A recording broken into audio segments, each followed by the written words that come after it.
Nel corso di 2 controlli stradali lungo la Romea, la Guardia di Finanza di Venezia ha sequestrato oltre 45 tonnellate di pellet.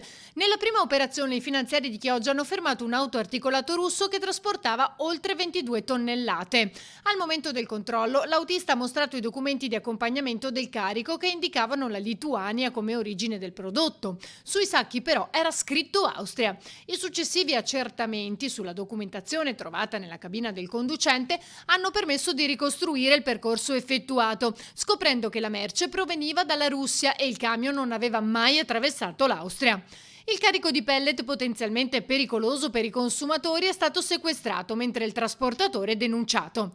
La seconda operazione ha portato al sequestro di altre 23 tonnellate provenienti dall'Ucraina, prive di indicazioni minime di sicurezza. In questo caso sui sacchi mancava qualsiasi riferimento al paese di origine e all'importatore stabilito nell'Unione Europea.